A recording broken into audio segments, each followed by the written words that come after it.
아멘. 여러분 어릴 때가 있었죠? 예. 어릴 때를 돌아보면 어떤 기억이 남아 있습니까? 여러분 어릴 때 여러분 마음에는 어떤 생각들이 많았습니까? 저는 어릴 때를 생각하면요. 제 어릴 때 제 마음 속에는 두려움이나 불안, 공포, 좌절감 이런 것이 가득 차 있었습니다. 왜냐하면 제가 어릴 때부터 말을 굉장히 심하게 더듬었습니다. 얼마나 심하게 더듬었냐면 전화가 오면 여보세요라고 하는 말이 안 나와서 전화를 제가 안 받았습니다. 누가 오면 누구세요라는 이 말이 안 나와서 그 사람이 갈 때까지 조용히 기다렸어요. 저는 초등학교 때부터 대학 때까지 수업 시간에 손 들고 발표한 적이 한 번도 없습니다.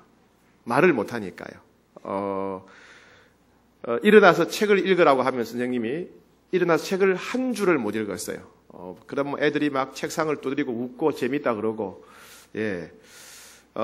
그러니 뭐 전화를 못하니까 대화가 힘들죠. 보통 대화가 참 어렵습니다. 어려우니까, 군대 가서도 고생을 많이 했어요. 군대 가면 외울 게 많지 않습니까?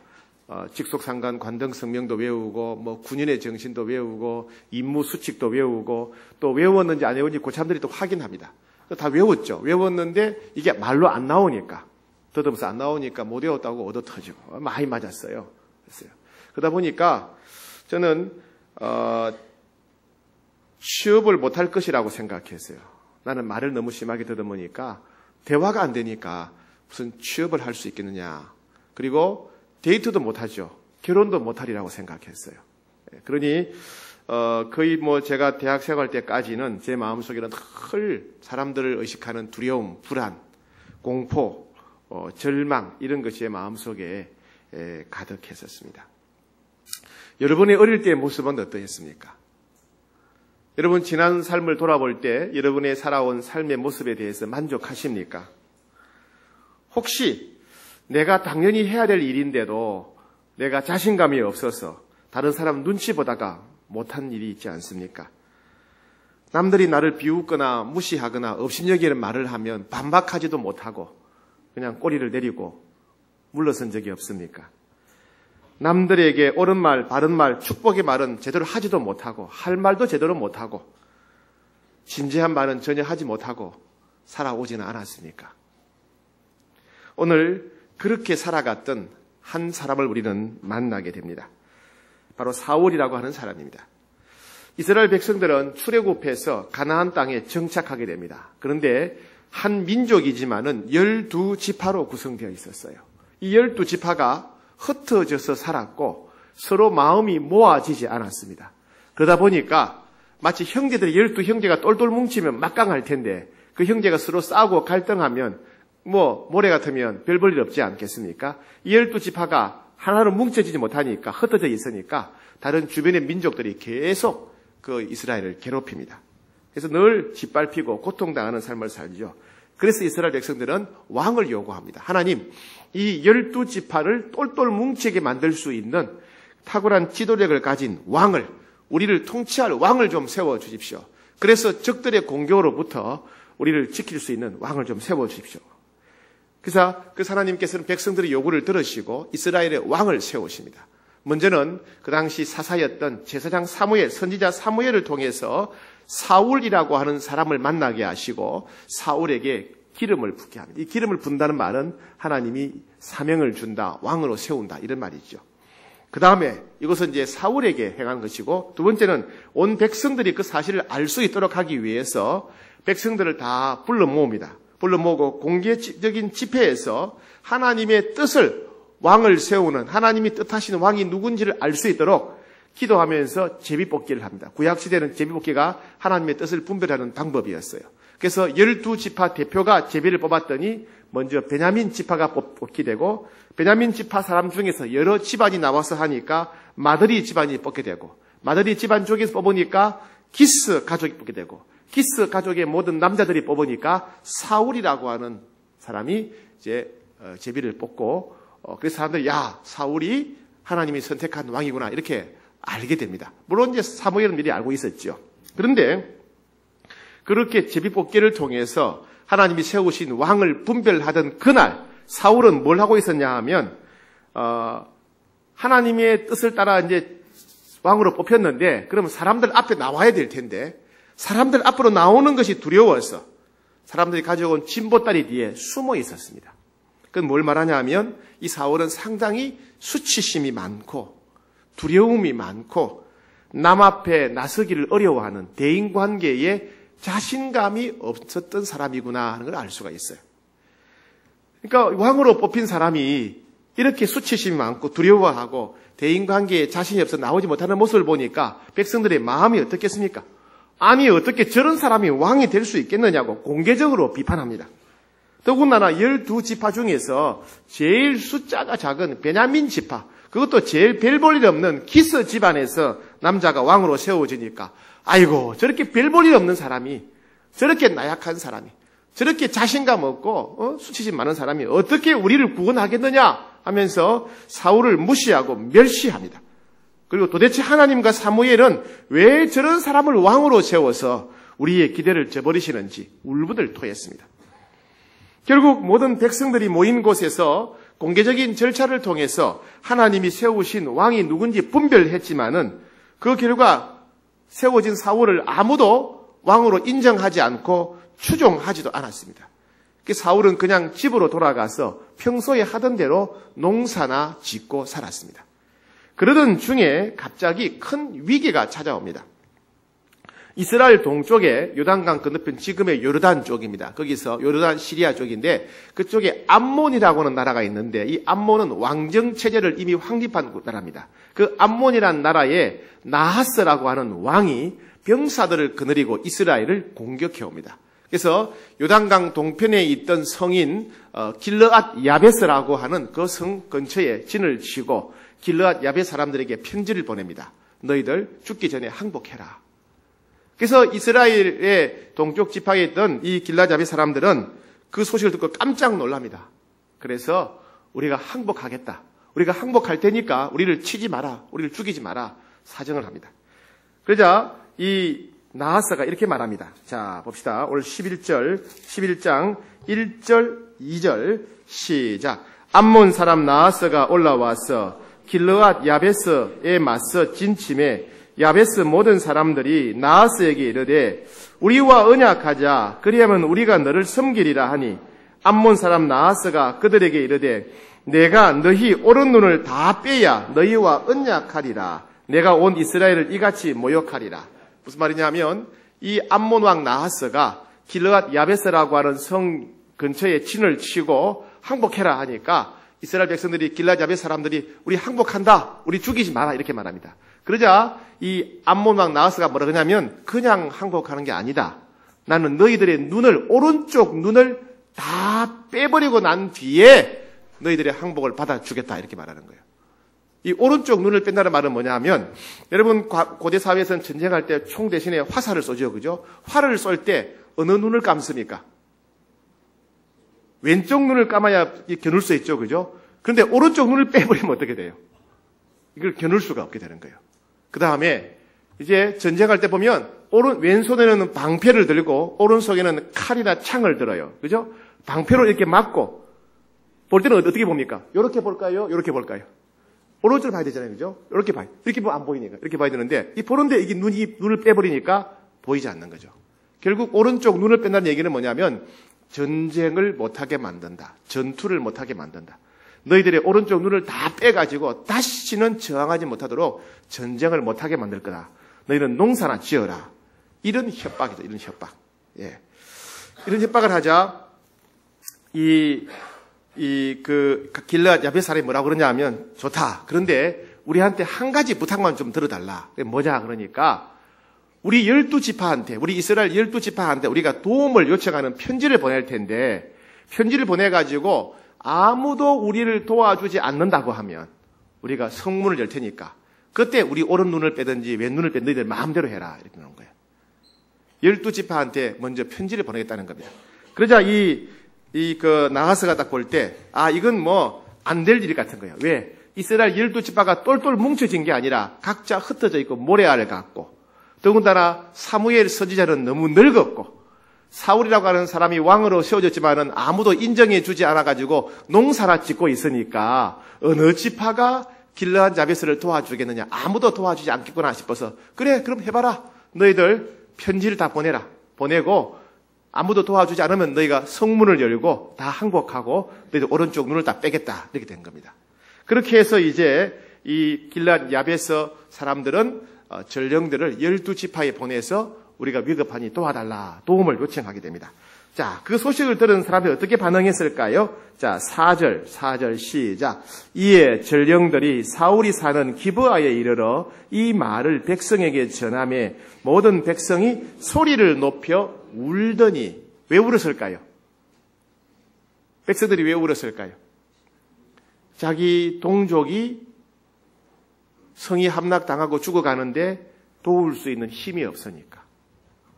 그죠? 자기 동족이 죽어가는데 도울 수 있는 힘이 없으니까. 또 어쩌면 길르앗 야베스를 점령한 다음에 자기들에게도 와서 자기들도 공격할 거니까 두려워서 울기 시작합니다. 자, 그때 사울이 등장합니다. 자, 5절 말씀 시작. 마침 사울이 밭에서 소를 몰고 오다가 이르되 백성이 무슨 일로 우느냐 하니 그들이 야베스 사람의 말을 전하니라. 자, 사울의 모습을 한번 보세요. 사울이 오는데 뭐 하다가 왔다고요? 뭐 하면서 왔다고요? 소를 몰고 왔어요. 왜 소를 몰고 왔을까요? 예, 농사 짓다가. 왕은 소를 모는 사람이 아니라 왕은 뭘 몰아야 돼요? 병사들을 데리고 다녀야 돼요. 그죠? 왕은 병사들을 지휘하고 병사들을 거느리고 다녀야 되는데 왕이 지금 소를 몰고 농사를 짓고 있는 거예요. 그럼 뭘 말합니까? 아무도 사울을 추종하지 않았다. 아무도 사울의 부하가 되지 않았다. 왕이라고 하지만은 전혀 왕 같지 않고 그저 똑같이 농사나 짓고 소나 부리는 사람이었다. 그 말입니다. 비참한 왕이라는 거예요. 왜? 아무도 사울을 인정해 주지 않으니까. 그래서 소를 몰고 등장하는 거예요. 그때 이제 그 전령이 전해준 말을 사울이 듣게 됩니다. 그런데 놀라운 일이 일어납니다. 사울이 전령의 말을 듣고 어떻게 반응하나 봅시다. 6절 말씀 시작. 사울이 이 말을 들을 때에 하나님의 영에게 크게 감동되며 그의 노가 크게 일어났다. 예. 그 길르앗 야베스 사람들이 우리를 살려달라고 하는 그 편지를 받고 그걸 읽고 사울이 보니까 노가 크게 일어났다. 이 말은 분노가 폭발했다. 분노가 무섭게 폭발했다. 다른 성경에 보면 엄청난 분노에 사로잡히게 되었다. 이런 말입니다. 여기서 이 분노는 일종의 의분이죠. 내가 기분 나쁘다고, 내가 억울하다고, 내가 자존심이 상한다고 내는 그런 자기 중심적인 분노가 아니라 불의를 참지 못하는 마음, 악한 세력에 대한 거룩한 분노, 예수님이 바리새인과 서기관들에게 분노하신 것, 예수님이 성전에서 그 질서를 어지럽히던 그런 그 장사꾼들에게 분노하신 것처럼 악한 세력에 대한 거룩한 분노죠. 이런 분노가 일어났다. 의분이 팍 이러던 얘기죠.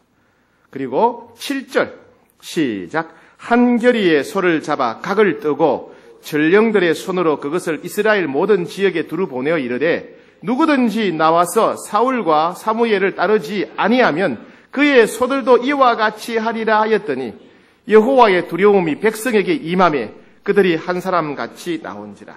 옛날 같으면 사울이요 그 소식을 들으면 아이고 내가 살아야지 숨고 도망가거나 그랬을 텐데 이제 어떻게 합니까? 자기가 데리고 있던 그 소 한결이라면 두 마리. 소 두 마리를 각을 떴어요.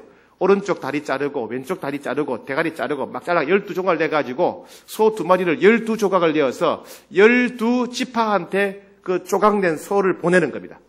보내서 상황이 이렇게 되었는데 나 사울과 함께 싸우러 가지 않는 사람들은 당신들의 소를 이와 같이 죽일 거다 했다는 거예요.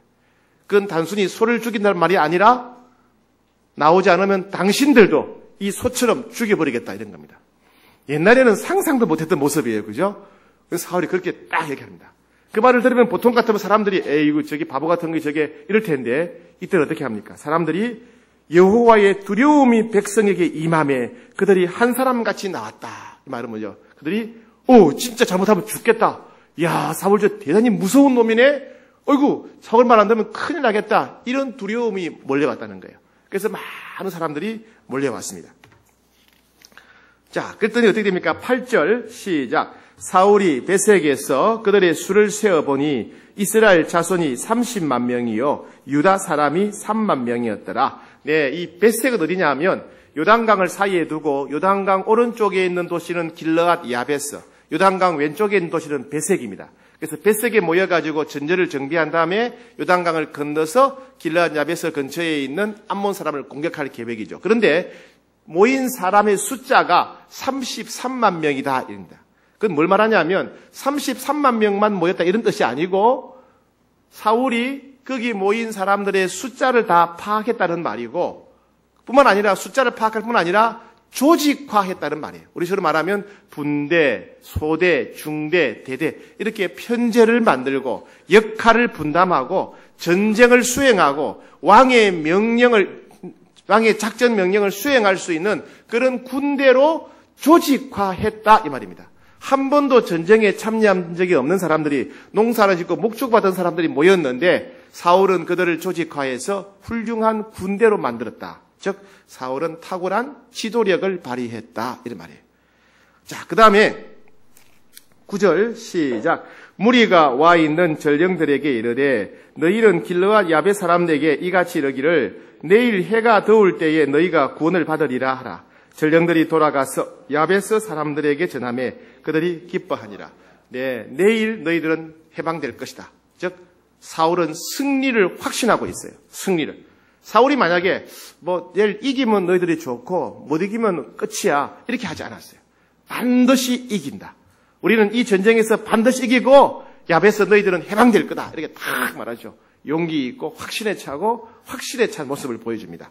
자, 그 다음에 11절 시작. 이튿날 사울이 백성을 3대로 나누고 새벽에 적진 한가운데로 들어가서 날이 더울 때까지 암몬 사람을 치매 남은 자가 다 흩어져서 둘도 함께 한 자가 없었더라. 예, 사울이 암몬 군대가 안심하고 자고 있을 때 깊이 잠들었을 때 새벽에 33만 명의 군대를 세 부대로 나누어 가지고 세 부대가 세 가지 방향에서 기습 공격을 펼쳐서 암몬 군대를 완전히 물리치게 되었다. 이거 볼 때 사울은 상당히 전략적인 사람이다. 굉장히 지혜로운 사람이구나 알 수 있죠. 그죠? 굉장히 지혜로우고 전략적인 안목을 가진 사람이구나 알 수 있어요. 자, 그 다음에 마지막 12절 13절 봅시다. 시작. 백성이 사무엘에게 이르되 사울이 어찌 우리를 다스리겠느냐고 한 자가 누구니이까 그들을 끌어내소서 우리가 죽이겠나이다. 사울이 이르되 이날에는 사람을 죽이지 못하리니 여호와께서 오늘 이스라엘에게 구원을 베푸셨습니다. 백성들이 놀란 거예요. 이야, 사울이 대단하구나. 사울이 이렇게 훌륭하구나. 용기가 있고 지도력이 있고 머리가 좋고 확신에 차 있고 이야, 대단하다. 이 사람이 진짜 왕이다. 백성들이 충격을 받았어요. 그래서 하는 얘기가 옛날에 제비뽑기 해가지고 하나님이 뽑으신 왕이 사울이라고 밝혀졌을 때 사울을 보고 사울을 무시하고 멸시했던 사람 누구냐? 그들을 다 죽여버리자. 이렇게 나오는 거예요. 사울이 왕이 되는 것을 반대했던 사람 다 죽여버리자. 나오는 거예요. 그래서 사울이 말합니다. 그래, 빨리 죽여. 이렇게 하지 않고 오늘같이 기쁜 날에 왜 살인을 저지르겠느냐? 용서해주자. 우리가 다 같은 민족이다. 다 받아주고 품어줍니다. 그죠? 마음이 넓은 모습을 보여주었어요. 이와 같이 사울은 갑자기 암몬이 침략하자 그 두려워하고 소심하고 급이 많던 사람이 용기 있는 모습, 그리고 탁월한 지도력을 가진 모습, 확신에 찬 모습, 그리고 아주 지혜롭고 전략적인 모습, 자기를 반대하는 사람도 품을 수 있는 관용의 모습을, 훌륭한 모습을 보여주는 거예요.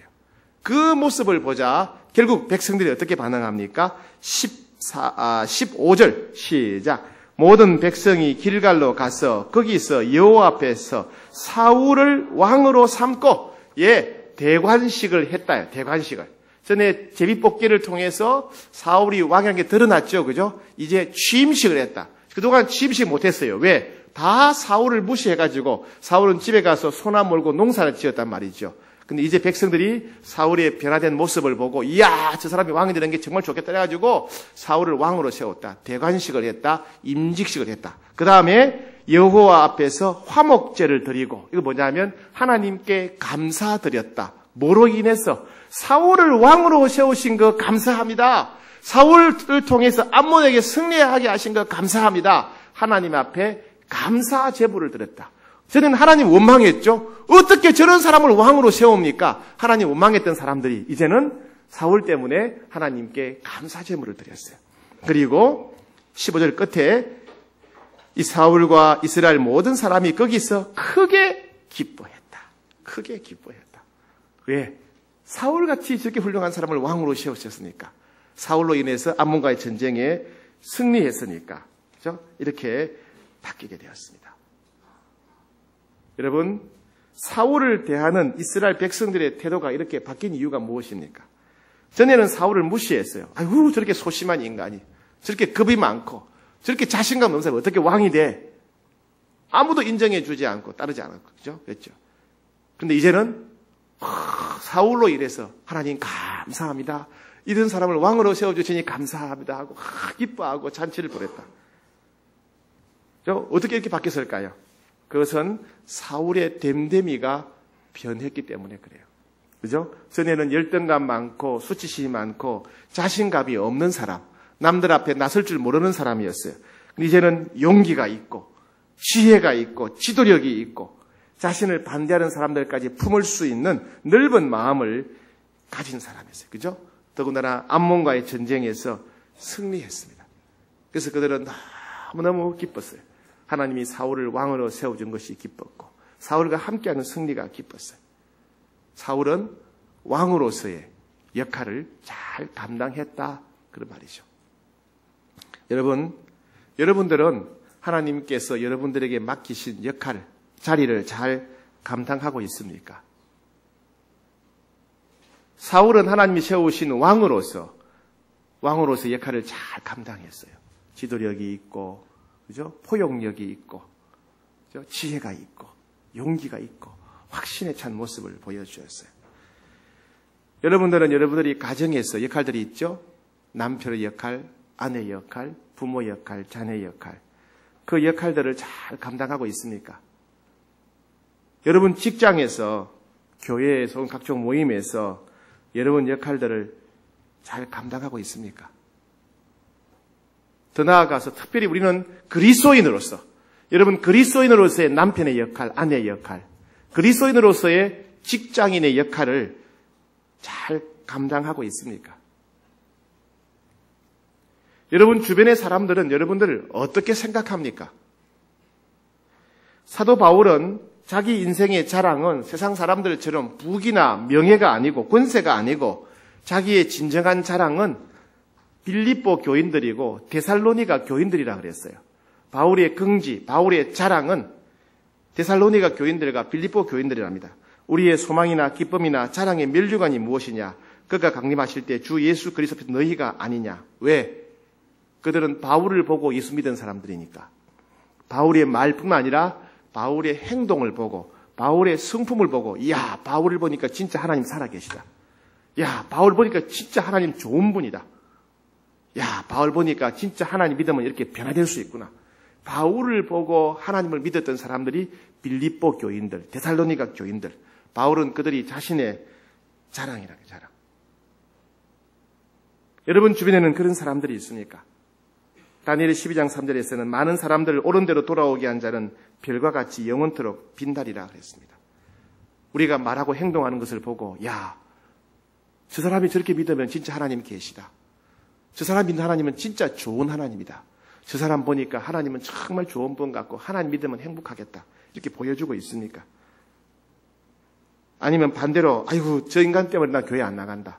저 인간이 믿는 하나님 나 안 믿겠다. 이런 모양이 되지 않고 있습니까? 여러분 하나님은요 우리 각자를 사명의 자리로 보냅니다. 이집트 사람들에게 하나님의 영광이 임하게 하려고 박진환 선교사님을 보내셨어요. 방글라데시에 있는 사람들을 하나님께로 인도하려고 윤호영 선교사를 보내셨어요. 라오스 사람들을 하나님께로 인도하시려고 광랑아 선교사를 보내셨어요. 여러분 가족과 여러분 집안 사람들을 하나님께로 인도하시려고 여러분들을 보내신 겁니다. 여러분들의 가정과 집안은 여러분의 사명지입니다. 여러분의 직장 사람들이, 직장 동료들이 하나님께로 돌아오게 하시려고 하나님이 여러분들을 그 직장으로 보내신 것입니다. 여러분들은 여러분 직장의 선교사입니다. 여러분 직장은 여러분들의 사명지입니다. 여러분 거기서 여러분들이 맡은 역할을 잘 감당할 뿐 아니라 특별히 그리스도인으로서 역할을 잘 감당하셔야 돼요. 그래서 그 여러분 집안이나 직장 동료들에게 칭찬을 받고 그들에게 기쁨이 되고, 그죠? 하나님께 감사의 제목이 되셔야 돼요. 여러분, 우리 가정에서의 모습 어떻습니까? 5월인데 가정의 모습 어떻습니까? 포털 사이트 다음에서 2013년부터 2016년까지 3년 5개월 동안 국내 인터넷 블로그와 커뮤니티에 올라온 약 5억 개 정도의 글, 5억 개 정도의 글을 분석한 결과 한국인들이 가장 신뢰하지 못하는 사람이 누구인가? 그 리스트를 만들었어요. 한국인들이 가장 신뢰하지 못하는 사람 누구겠어요? 생각할 때는 뭐 대통령, 뭐 국회의원 이런 게 아니고 생각하는데 그게 아니었어요. 한국인들이 평균적으로 가장 신뢰하지 못하는 사람 1위 남편. 남편이래, 남편. 남편 못 믿는데. 2위 친구. 친구가 거짓말 많이 한대요. 3위 부하 직원 못 믿는데. 4위 엄마. 엄마를 못 믿는데.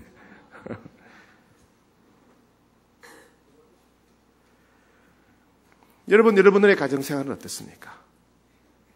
남편으로서, 아내로서, 부모로서, 자녀로서 역할을 잘 감당하고 있습니까?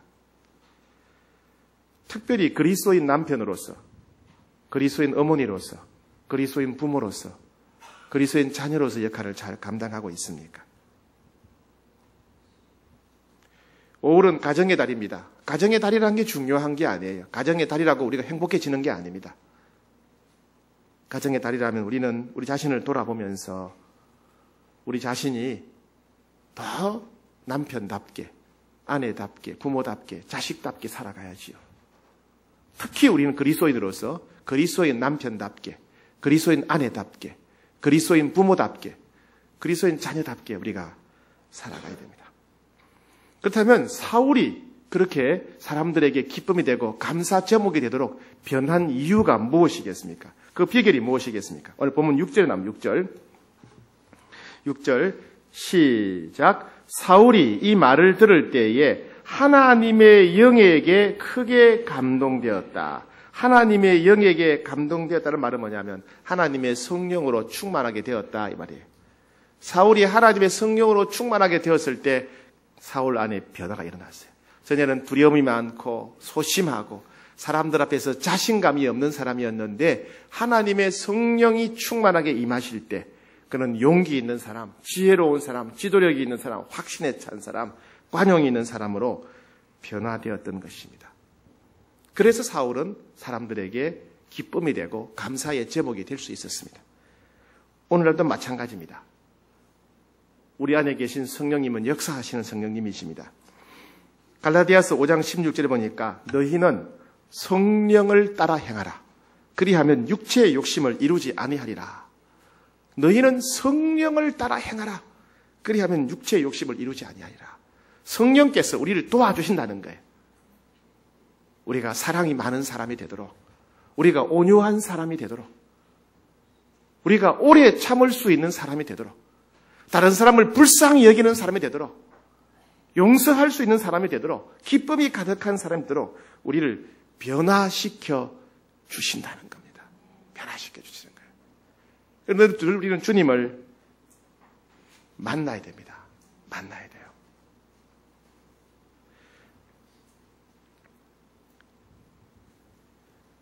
그래서 여러분 한 주 동안 생활할 때 우리 각자가 잘 넘어지는 부분이 어딘가 생각하셔야 돼요. 여러분이 자주 넘어지는 데가 있죠. 나는 화를 잘 냅니다. 나는 자주 우울해집니다. 나는 자주 외로움을 느낍니다. 나는 자주 우유부단합니다. 이런 각자가 있을 거 아니에요. 그죠? 그때 분노가 몰려올 때, 우울함이 몰려올 때, 외로움이 몰려올 때, 슬픔이 몰려올 때, 열등감이 몰려올 때, 그때 내 안에 계신 성령님을 찾아야 돼요. 성령님, 저를 좀 도와주십시오. 성령님 도와주십시오. 라고 의지해야 돼요. 성령님, 전 지금 너무 화가 납니다. 성령님, 전 지금 너무 우울합니다. 성령님, 저는 너무 두렵습니다. 성령님을 찾고 의지해야 돼요. 그리고 도움을 청해야 돼요. 성령님, 제 안에 사랑의 마음을 주십시오. 성령님, 제 안에 평안을 주십시오. 성령님, 제 안에 담대함을 주십시오. 성령님, 제 안에 지혜를 주십시오. 도움을 청하고 의지해야 돼.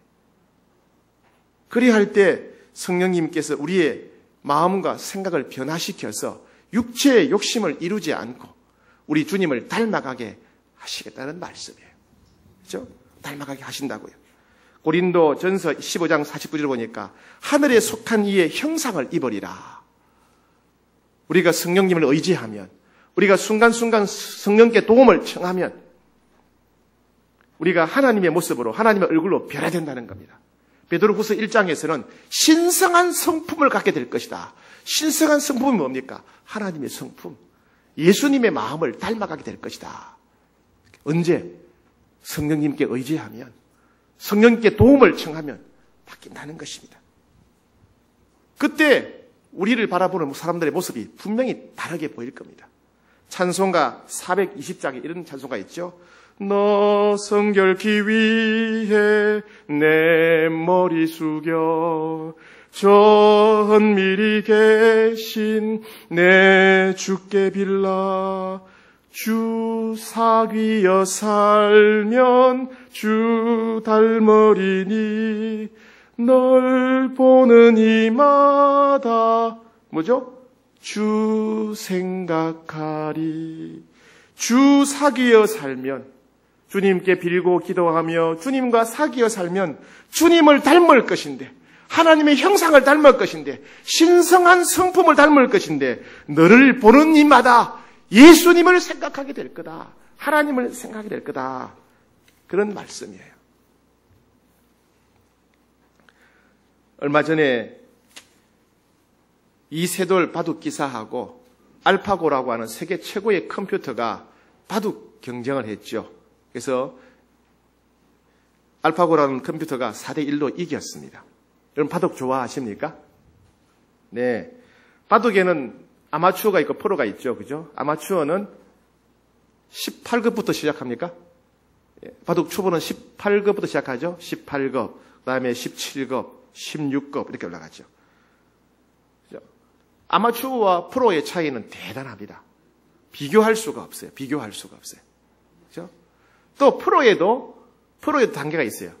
프로 9단쯤 되면요. 이세돌처럼 프로 9단쯤 되면 거의 신의 경지에 이르렀다 그래가지고 입신이라 불러요. 입신이라 부르고. 프로 1단은요. 졸렬한 수준에서 수졸 이렇게 부릅니다. 어쨌든 프로 1단이라고 하더라도 아마추어하고는 비교가 안 되지요. 바둑에 아마추어가 있고 프로가 있는 것처럼 우리 인생에도 아마추어가 있고 프로가 있습니다. 내 힘으로, 내 노력으로 가장의 역할, 부모의 역할, 자녀의 역할, 직원의 역할을 하는 사람은 아마추어입니다. 그런데 예수 믿고 성령님을 모시고 살아가는 사람, 성령님께 의지하고 성령님께 도움을 청하는 사람은 프로라고 할 수가 있어요. 왜요? 세상 사람과 비교할 수 없는 탁월한 도덕성을 이룰 수 있으니까. 여러분, 그리스도인들은 프로입니다. 그리스도인은 세상 사람들과 비교할 수 없는 도덕적 탁월함을 가지고 살아야 돼요. 여러분, 그러려면 성령을 쫓아 행하셔야 됩니다. 그러려면 하루하루 순간순간 힘들 때마다, 내 악한 본성이 나올 때마다 성령님께 의지해야 돼요. 성령님, 제 안에 지금 화가 폭발합니다. 성령님, 저는 너무 우울함이 몰려옵니다. 성령님, 너무 두렵습니다. 의지하셔야 돼요. 그리고 도움을 요청하셔야 돼요.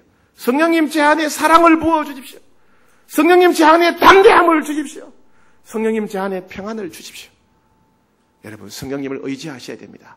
성령을 쫓아 행하라. 그리하면 육체의 욕심을 이루지 아니하리라 약속하셨어요. 우리가 성령 충만한 삶을 살아갈 때 우리는 남편의 역할을 잘 감당하게 될 것입니다. 아내 역할 잘 감당하게 될 것입니다. 부모 역할 잘 감당하게 될 것입니다. 그뿐이 아니라 우리 때문에, 나 때문에 내 아내가 기뻐하고 내 남편이 하나님께 감사하고 내 자녀들이 기뻐하고 감사하고 내 주변에 있는 직장 동료들이 나 때문에 하나님께 영광 돌리지 않겠습니까? 너희 착한 행실로 하늘에 계신 너희 아버지께 영광 돌리라 하신 그 말씀이 이루어지지 않겠습니까? 성령 충만한 삶을 사시기를 축복합니다. 이번 한 주간 여러분 악한 본성이 올라올 때마다 주님을 의지하시게 해야 됩니다. 그때마다 성령님께 간구하셔야 됩니다. 성령을 쫓아 행함으로 평생 세상 사람들과 비교할 수 없는 탁월한 인생을 살아가는 하나님 주신 사명을 잘 감당하는 여러분 되기를 축복합니다.